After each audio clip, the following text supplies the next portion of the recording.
बताइए अमोल जी, इन दोनों स्टॉक पर क्या राय बन रही है? क्या मतलब खासतौर पे इटर्नल में जो लगातार एक करेक्शन का दौर चल रहा है, कोई मौका बन रहा है क्या? तो मौका मौका था। इनफैक्ट 330 एक ऐसा जोन था जहां पे एक हायर बॉटम फॉर्मेशन कंप्लीट हो रहा था, वहां से एक रिवर्सल भी किया था। बट ये जो 2 दिन का करेक्शन हुआ, शायद उसमें थोड़ा सा और जो पेन है इंटरनल में वो बढ़ते हुए हमने देखा है।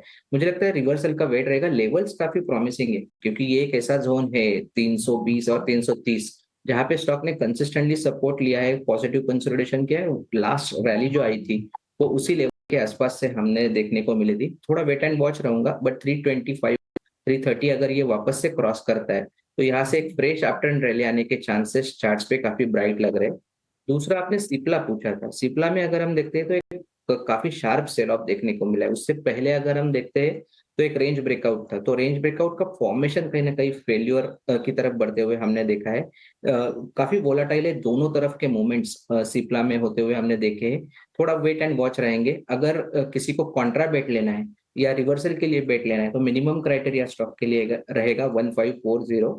On the down side supports की बात करेंगे तो 1480 एक प्रॉमिसिंग सपोर्ट जोन है शॉर्ट टर्म ट्रेडर्स के लिए। एब्सोल्युटली। तो चलिए, ये राय फिलहाल मिलती हुई सिप्ला में भी इंपॉर्टेंट लेवल्स हैं, लेवल्स पर फोकस कीजिएगा ज़रूर। लेकिन स्टील सेक्टर से जुड़ी हुई एक इंपॉर्टेंट खबर अब आपको बताते हैं। सरकार स्टील सेक्टर में इस्तेमाल होने वाली मशीनों पर बेसिक कस्टम ड्यूटी घटाने की तैयारी में है।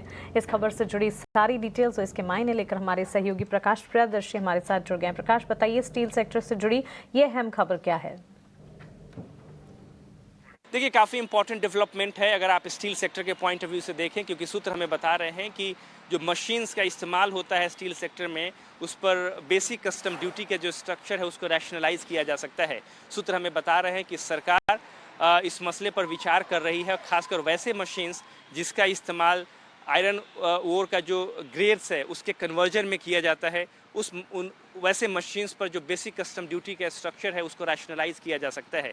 इस वक्त जो स्ट्रक्चर है इस्तेमाल के हिसाब से करीब 7.5 टू 15% के आसपास है, और इंडस्ट्री ने सरकार से इस बात की अपील की है कि बेसिक कस्टम ड्यूटी का जो स्ट्रक्चर है और साथ ही जो कंप्लायंस रिलेटेड इश्यूज़ हैं उसको एड्रेस करने की ज़रूरत है, क्योंकि जो कन्वर्जन की जो प्रक्रिया है उसको एक्सपेडाइट करने की ज़रूरत है। अगर आप आयरन ओर की उपलब्धता बढ़ाने की बात करते हैं स्टील प्रोडक्शन के टारगेट को अचीव करने के लिहाज से, ऐसे में सरकार ने इस मसले पर इंडस्ट्री के साथ बैठक भी की है, और इंडस्ट्री ने सरकार से इस बात की गुजारिश की है कि जो बेसिक कस्टम ड्यूटी है उसको घटाकर 2.5% किया जाए, ताकि आयरन ओर की जो उपलब्धता है वो बढ़ाई जा सके, क्योंकि इसके जरिए जो कन्वर्जन है लो ग्रेड आयरन ओर का हायर ग्रेड आयरन ओर में, जिसको कि बेनिफिशिएशन प्रोसेस कहते हैं, उसमें तेज़ी आएगी, और जाहिर तौर पे आयरन ओर की जो उपलब्धता है, रॉ मटेरियल की जो उपलब्धता है स्टील सेक्टर के लिए, उसको बढ़ाने में मदद मिलेगी, और 2030 तक 300 मिलियन टन का जो स्टील प्रोडक्शन का टारगेट है